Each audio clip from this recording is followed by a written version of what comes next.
Welcome everyone to the first discovery session of the day, and welcome to Open House. Hope everyone found their way in okay and found parking. I heard it was a zoo over on the other side of campus. We're in sort of the blissful quiet part of campus here. So my name is Kristen Chow, and I'm the Senior Specialist, Work Integrated Learning and Careers. So my role is to oversee the Science Career Center as well as our Science Co-op program. So today we're going to be covering science careers, what are the options for you, where science can take you, and how to build your story so that you can start to build your own career journey.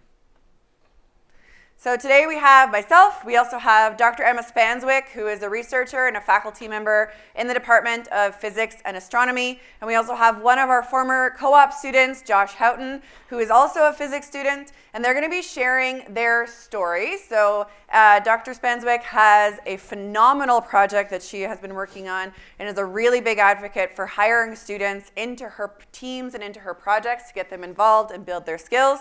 And Josh has been one of her students for the last year and has been doing some really phenomenal work.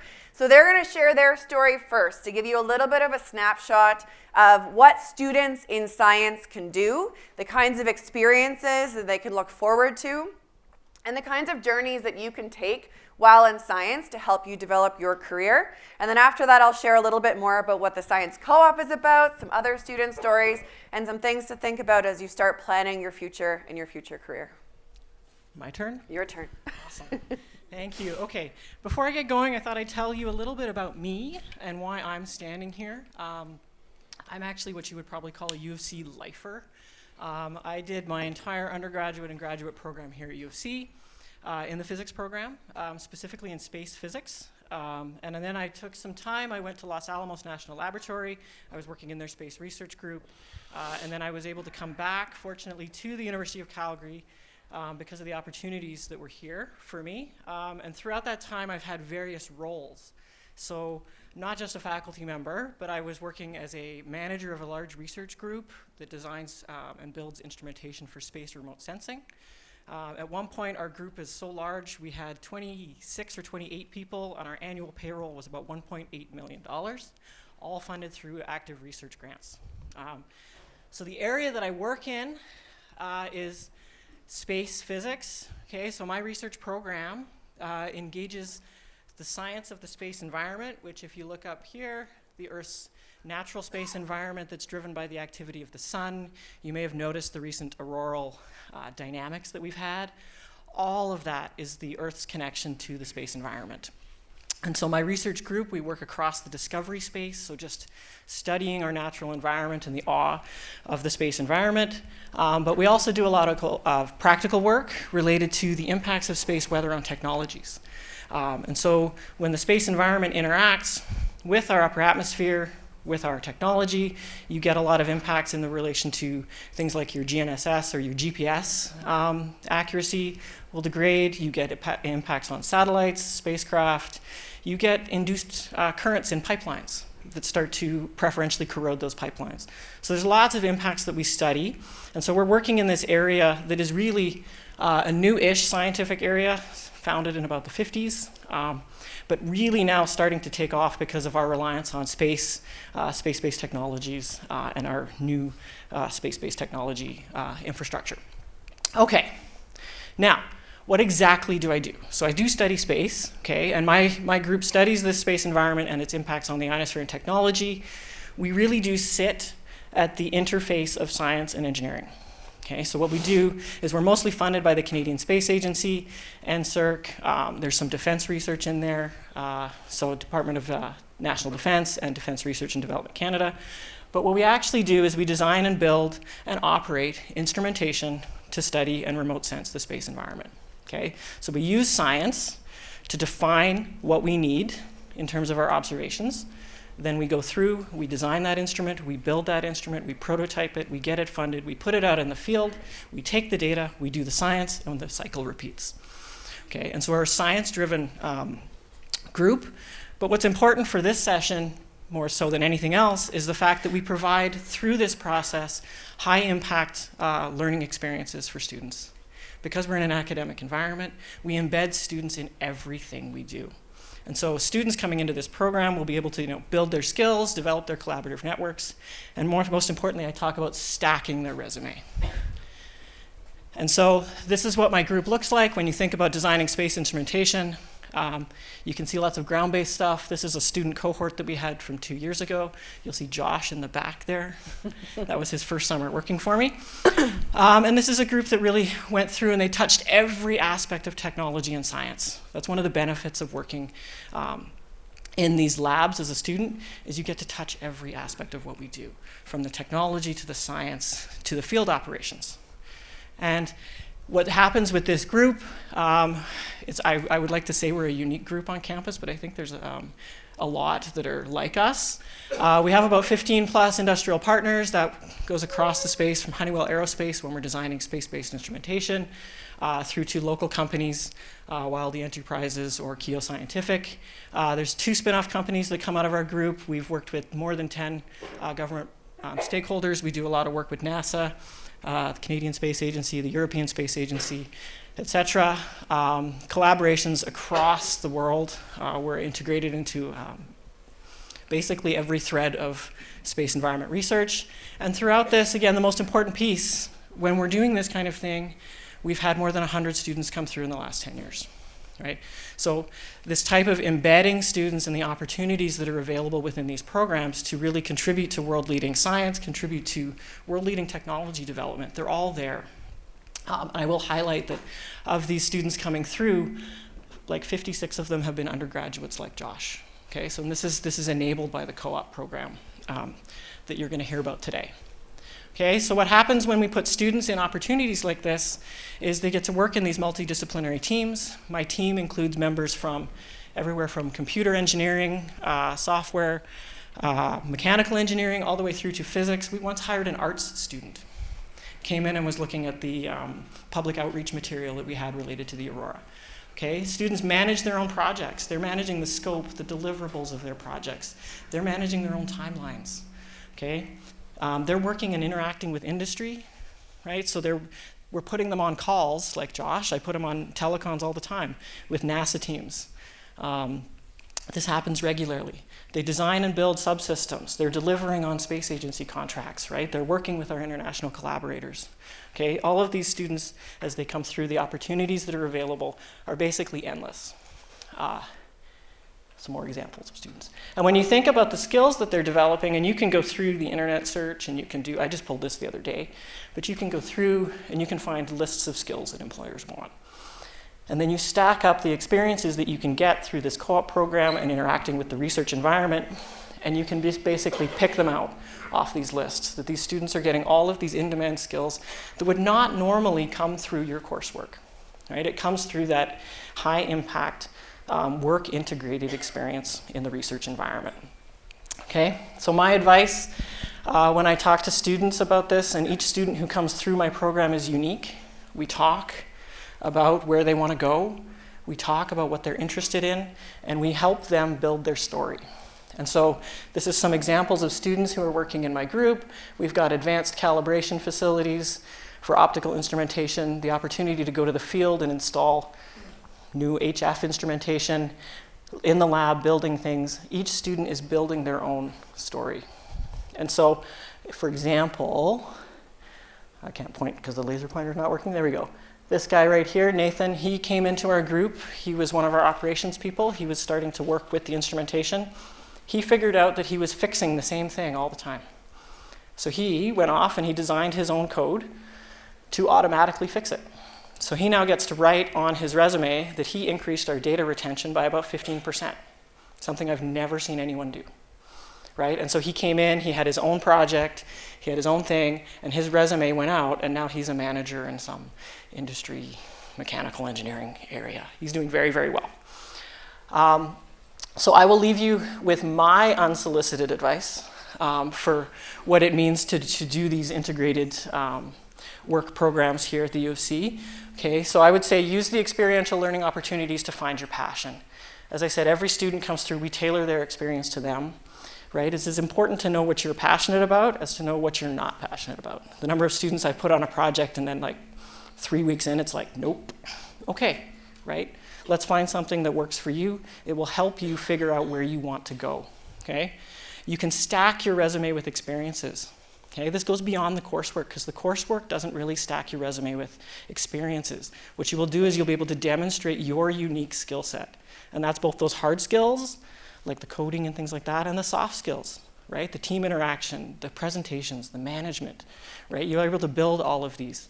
And I will leave you with, be able to tell your story, okay? As you come out of undergrad and you're looking for careers, right? Be able to talk to employers about your story, right? Because there are unique aspects to you, right? What were your triumphs and challenges as you went through? I'm always fond of asking students, what's the hardest thing you've ever had to do? And how did you tackle it, right? Employers will ask these questions. And the work-integrated learning environment is where you will get to these things, okay? You'll be able to talk about projects you've worked on, outcomes that you generated yourself, okay? Very different than coursework. Okay, what you learned. You'll be able to work and talk about your collaborations and teams. Josh is going to be able to go and say he worked with NASA, right? That's pretty cool, okay? And so I would also be able to describe, if you're doing this, how your passion developed, right? So you go talk to an employer, you now have experience for what you have done, how it ignited you, right? And you will be able to tell your story, okay? So what I'm going to do now is I'm going to turn it over to Josh, who is actually going to tell the story of what it's like to work in my group. Josh? Yeah, thank you. So like Emma said, I'm an undergrad. I'm just finishing my undergrad this year, and I'm studying physics. And I recently completed the co-op program in Emma's group. So I'm just going to talk, in general about my experience, what I did, and kind of the skills I picked up and what I learned. So this is the job that I guess, 20 some months ago I applied for and was hired for. So my official title was an instrumentation and data product assistant. And so that the role was kind of centered around, working with our data, designing data products, helping with calibrating instruments, and kind of a broad range of responsibilities. So that's what I was hired with. Right off the bat, I was, right off the bat, I was thrown into working with this data that you can see in this beautiful movie here. So this is some data from one set of our all-sky imaging cameras. So these cameras were launched before I started my work in the group. And they were kind of a re-engineered version of some Canon cameras. So Emma and the group somewhat long before I started working there, using their craftsmanship, re-engineered these cameras to do something completely new, which is take pictures of the aurora and take pictures that can be used for science. So I got thrown into working with this data, which I'll talk about in a sec. But I very quickly kind of fell in love with this data. I think it's beautiful. It looks really cool. And I don't know, I've always been fascinated with the aurora. So specifically, what I was tasked with doing when I first started was working on a new data product. So like Emma said, we have a ton of instruments. We produce a ton of data, like terabytes and terabytes of data. And we want people to use that data, of course. But sometimes some of the data can be a little bit complicated to work with. So the data product that I was tasked with working on was essentially attempting to kind of lower the barrier of usage for people in the scientific community, and just provide easier access to our data so people can really get at the data. So I spent a lot of time, first figuring out how this data even works. It's quite complicated. You have the aurora that's some altitude above the Earth, fisheye cameras that warps everything, and we're trying to essentially map it to a real location, right, as you can see in this image here. So in doing so, in working with this data and learning how it works and how it's produced and how we want to push it out, I very, very quickly gained a ton of skills, things like image analysis and visualizing data. Also, like metadata standards with data in general. And very quickly, picked up some skills that it was completely new to me, nothing I've ever really seen in any of my courses. And so, like Emma said, like very, very, very broad skills that are applicable in a lot of industries that, never would have seen in my courses. And so kind of following up on this, one of the next things I was working on is kind of on the same theme. So it's related to, again, we want people to be able to use our data. And so what we were doing is essentially designing software and tools that people can, install on their own computers that allows them to easier access our data. So very quickly, I was suddenly thrown into essentially a full-fledged software development role, which again is something, like I'm a physics major. I don't know very much about software, or I didn't at the time anyway.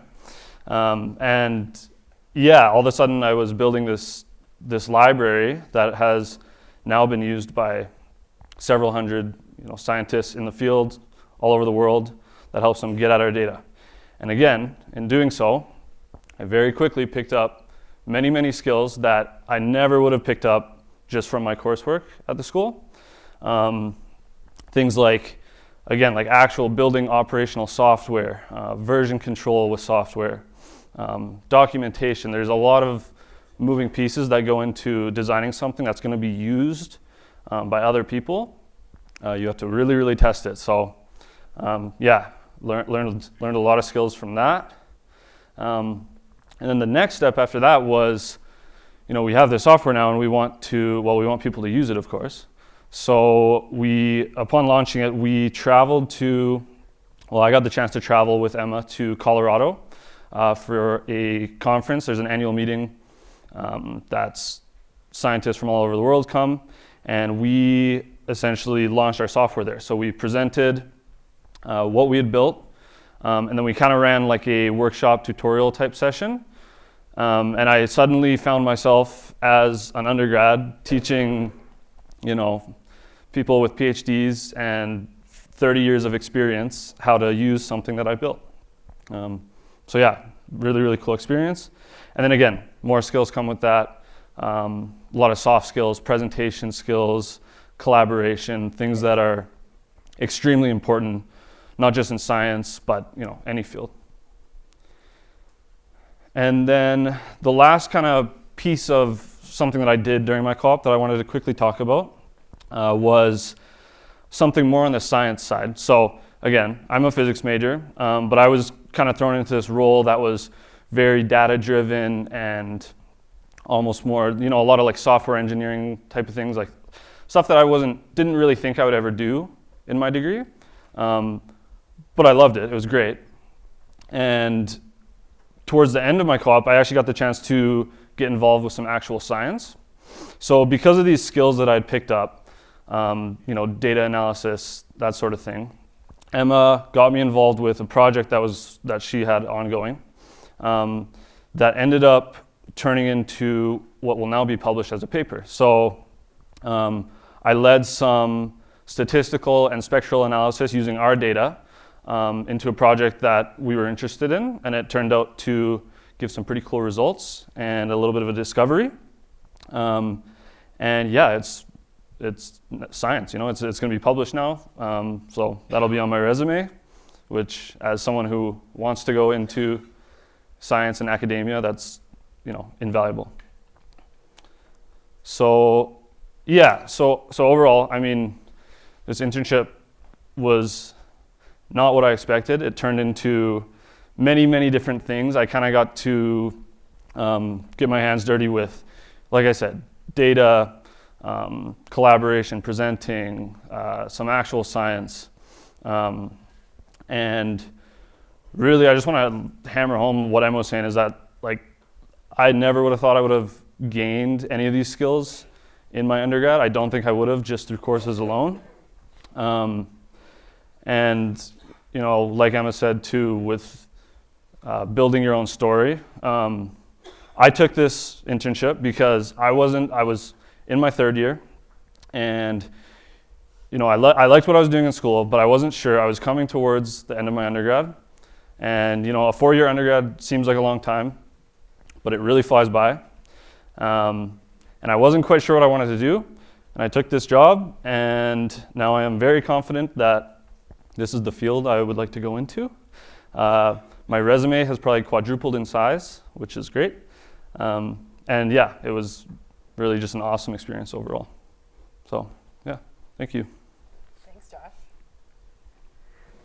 So Josh is not alone in his phenomenal experience. And so before I move on to telling you more about the co-op program, I want to share some of our other student experiences, because I know you're not all going into physics or space science, and there's some other interests in the room.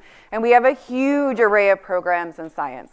But the one thing that most of our students who participate in research or in co-op or experiential learning that we consistently hear over and over and over again is, I'm so glad I did that. I didn't realize there was so much more to learn. Or it does one of two things for them. It confirms their passion and excitement for the area they want to proceed in, like Josh. And on the flip side, some of our students go out there, they try a job, and they say, that was awful.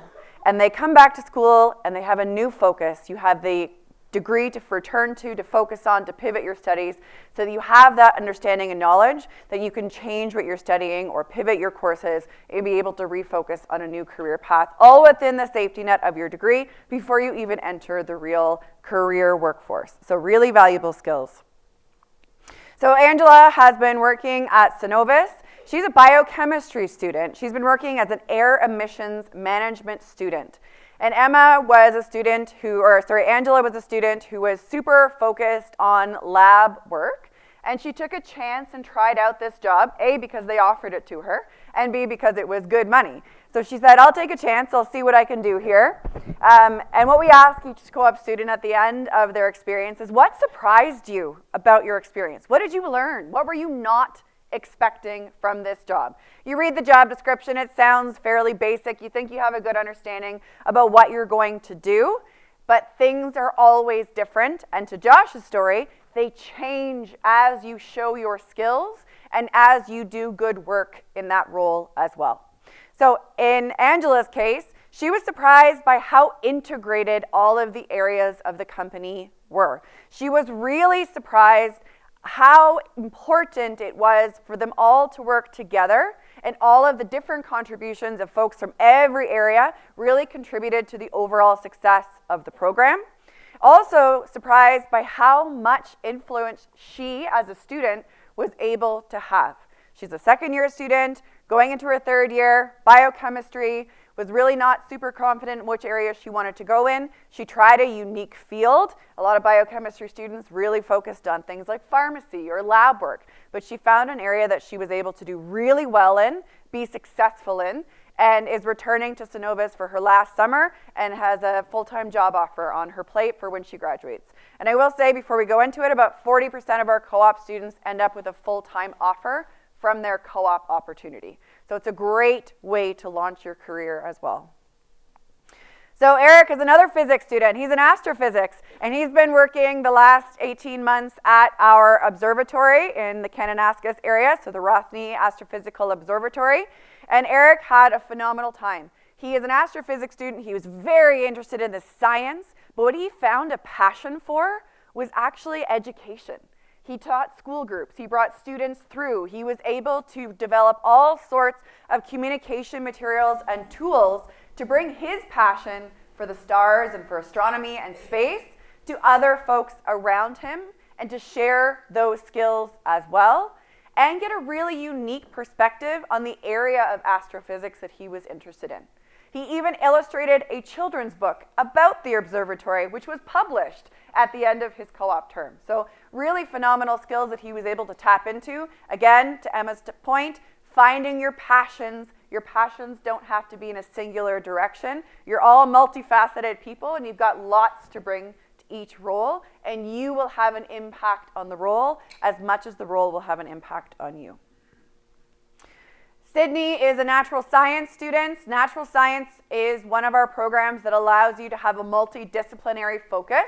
So Sydney was studying both chemistry and biology as part of her natural science degree.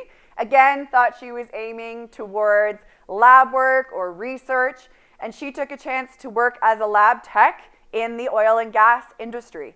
Really messy job, and she loved it. She thought she was going to be in medical labs and very sterile environments. This is her hands covered in oil and gas product as she's testing them to see the quality of it. She had a phenomenal time. So the one thing that she really was surprised about is, while she was learning the basics in her labs, which we cover, that really high-level technical knowledge and how much was needed to actually achieve those things in a lab-based environment was something she wasn't expecting and something she has now taken with her as she returns to her undergraduate degree. Zara was our CMNB student, or cellular molecular microbial biology. Most of these students are also aiming towards a research field or something in the medical sciences, but she was more interested in how the world worked outside, all the cellular biology that happens in the outside world. So she took on an 8-month job as an environment and regulatory advisor. Sounds kind of boring. She thought so too when she first started out. What she didn't realize, again, was that interdisciplinary nature. All of her colleagues had diverse backgrounds, had started on different paths and found their way into this area because of passions or skills or the network they had built. She was given a really unique opportunity to do a diverse array of experiences. She was in the lab, she was in the office, she was in the field, building massive, what you see here is they are diverting a riverbed system to make sure the water doesn't erode the landscape. And so she was using big machines and understanding how the water systems work and being able to look at the impact their work had on the larger environment. So those pieces were really critical to what she took away and helped her develop her interest in a future career path as well. And our last student, Ashariar, he has done a really interesting perspective or a route through the co-op program. He did 2 work experiences. The first was with CNRL, and this last was with Alberta Health Services. So he tried 2 different roles that he was interested in. He thought, let me try this systems development piece. Wasn't what he was expecting. So he came back to school, refocused, took a few courses, and then went back as a software developer. He was offered a full-time job within the first 3 months of his time at AHS because he had built up that experience in his previous role. He found what he wanted to do. He knew the value of hard work. He also had a pretty challenging time with some other focuses in his life and with the work itself. He did not come from a software developer background. He had focused on other things, similar to what Josh is saying. He was thrown into the role, and he learned a lot about what he was capable of and what he was interested in. And these are the kinds of skills and the kinds of things you can learn about yourself from the experiential learning, whether it is the co-op program, research, a summer job, getting involved with clubs. These are things that will teach you skills that our employers are looking for. So the Science Co-op program offers students in the Faculty of Science the opportunity to participate in 4 to 16 months of paid full-time work experience.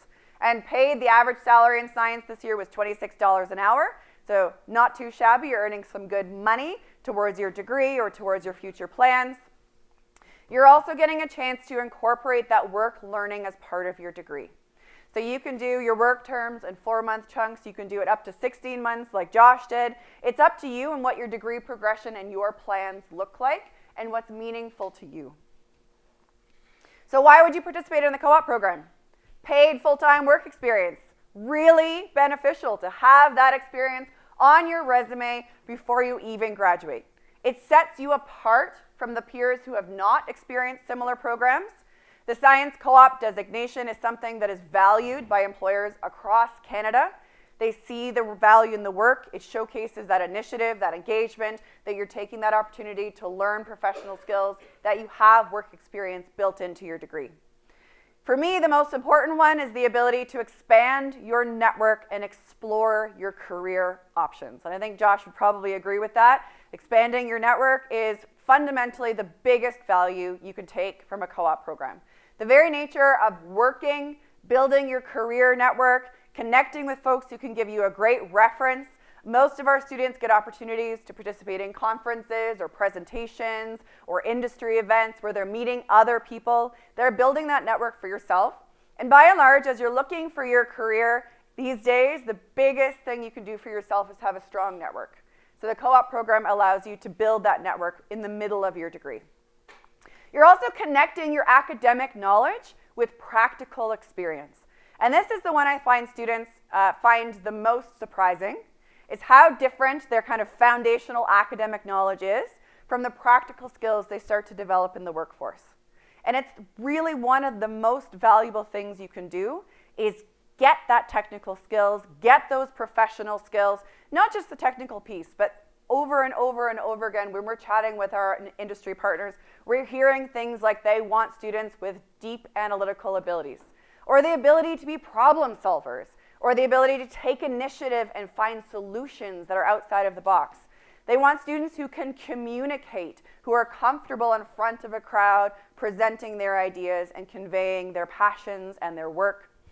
They also want to see students who are taking that next step and developing those skills outside of the academic area. So if you complete at least 8 months of work as part of the co-op program, you receive both the co-op education designation on your transcript as well as on your degree parchment. Huge benefit of the co-op program is while you're working, while you're enrolled in the co-op program, you maintain your full-time student status, meaning you keep your seat in your program. If you're on financial aid or student loans or scholarships, you also maintain access to all of those pieces. You maintain access to your health and your dental benefits while you're at school, your U-Pass, which is your transit pass as a student, your gym membership, as well as access to the co-op team. And we are here to support you in your journey and support you while you're working, so you have that extra support. You're not on your own. We know most of our students don't have a lot of work experience, so we are there to help them as they begin that journey into the world of work. So once you're admitted to the co-op program, students receive access to an exclusive job board. Last year we had over 3,000 positions posted on the Science Co-op job board. These are all positions that are for science students, that are looking for multidisciplinary skills, that are looking for skills that our students have from across Canada and across all industries. So lots of opportunity. You get professional development workshops, resumes, cover letters, job searching, networking, how to interview. You'll get mock interviews and interview prep.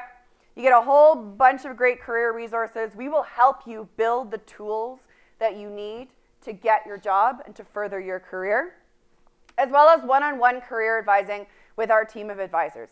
So you have questions, you don't know what area to head in, you're trying to figure out what you want to do. We have a team of folks at our Science Career Center who can help you do that, who understand the unique needs and challenges of science careers and science students. You also access all of our employer networking events. We have micro career fairs that are focused on very specific areas. We have industry nights, we have mock interviews, and so much more. So we're here to support you, we're here to help you on that journey, and we're here for your success. As both Emma and Josh alluded to, the whole point of all of this is to build your career story. The impact that your university education will have on your career is phenomenal. But the impact will be incredibly more if you get involved and you take advantage of it. So get to know your faculty members. They're great people. They have fascinating work. They're here for a reason. They're also here for your success. You don't know necessarily what they're working on. Getting to know your faculty members, getting to talk to them, ask them for help, approaching them in classes, getting involved in project work, can set you on a path that you didn't even realize. Similar to Josh, he didn't know he was going to end up in space science and working with NASA, but by taking an opportunity and getting involved, his career path has changed. Get involved on campus, student clubs, volunteering. These all build incredibly valuable skills and experience. It's not just paid work that builds skills and experience. Everything you do while you are here is helping you build those transferable skills that employers are looking for. Attend events, connect with alumni and industry. Again, build that network. We are all here for your success. We want you to succeed. We want you to have a fulfilling career, and we're here to help you do that. Get a part-time job or a summer position before you're eligible for co-op. Getting that experience, getting that foot in the door, even if it's just working at McDonald's or landscaping in a summer job, can be incredibly valuable. It can develop work ethic. It can develop customer service skills. It can develop the ability to work in high-volume environments. All of these things are critical to career success. Participate in the Science Co-op program. We're here for your success. We're here to help you develop those career goals. Complete research. Do your research through your academic courses. In the Faculty of Science, all of our students get a chance to participate in some form of research through their academic courses. But there are also other research opportunities, whether it's through a course, whether it's in a paid summer position, whether it's part-time research or group work. There is so much opportunity for our undergraduate students to try out research and to get involved.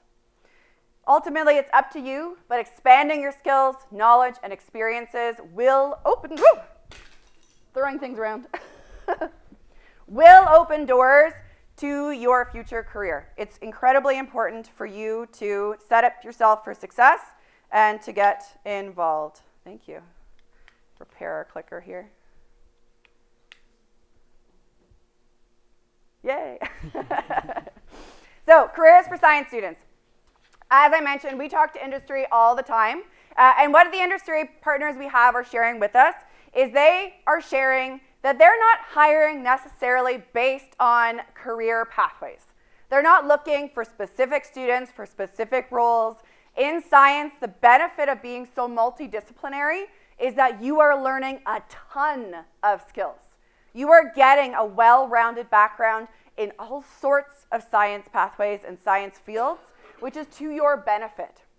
What they're looking for now in most career journeys, outside of sort of the traditional professional pathways like engineering, nursing, education, accounting, is they're looking for students who are well-rounded, who are engaged, and who have developed the following skills. And these came directly from a resource of over 8,000 job postings we pulled from the last 3 years.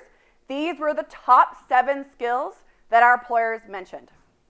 Problem solving, ability to think innovatively. They're looking for solutions, to be analytical, to look through the data, to see the trends. Science communications, the ability to communicate what you're doing. Science is powerful, but unfortunately it doesn't mean much if we can't share it in a way that is meaningful to the rest of the world. Attention to detail. Really important to see what's going on around you, to notice the trends, to be attentive. Teamwork. Work these days is collaborative, and they're looking for people who build those skills. You will work with teams as part of your degree many, many times. You will learn those great teamwork skills. You'll learn the ability to collaborate. And the last thing we've heard really strongly is dedication. The ability to do something and follow through, to show that you can commit and do the hard work. Our science students are uniquely positioned to gain jobs in all sorts of fields. The 6 industries or 7 industries that the Alberta government has identified for the province and for our students are the following: energy and natural resources, natural world and research, agriculture, financial and energy markets, healthcare, technology and data, construction, transportation, and aerospace. The whole world is up to you. Your career path is up to you. You're finding your passions, you're test driving your career, and a lot of opportunities are open to you. It's up to you to determine what that pathway is, and we are here to support. But these are unique industries who have expressed really strong desire to work with science and to hire science students and to tap into all the wonderful work that we're doing, and that you'll have the opportunity to engage with and connect with and find employment with as well with the Faculty of Science. Thank you so much for coming today. We do have about 5 minutes for questions. So we're going to grab the mic here. If you have a question, either Emma or Josh will come around with the mic. You can put your hand up. After the session is over, there is another session in here at 11. But if you have further questions, myself and my team are in the lobby of EEL here at the Careers and Co-op booth. Emma and Josh will stick around out in the lobby as well if you have any specific space science questions or questions about Josh's experience. But any questions? Everyone's too shy. It's got to be a question. No questions? Really quick one. Yeah. Is it direct entry to co-op, or do you pick that once you're already in the faculty? It is, you pick it once you're already in the faculty. So you apply in your second year. So you do your first year. We want to see that you got a strong foundation in academic success, that you're doing well. And then you apply into the co-op program in the fall of your second year. And you have until you're just before your last term to earn all of your co-op terms. So it's integrated fully into your degree. Co-op will probably extend your degree by a term or two, but most students are not graduating in 4 years anymore. Do not rush through your degree. The biggest piece of advice I can give to students, and I have worked in post-secondary for over 20 years, is do not rush through your degree. Take your time. The more time you take, the more comfortable you are, the pace you set for yourself, you will do academically better, and you'll have more room for all of these really impactful opportunities as well. Any other questions?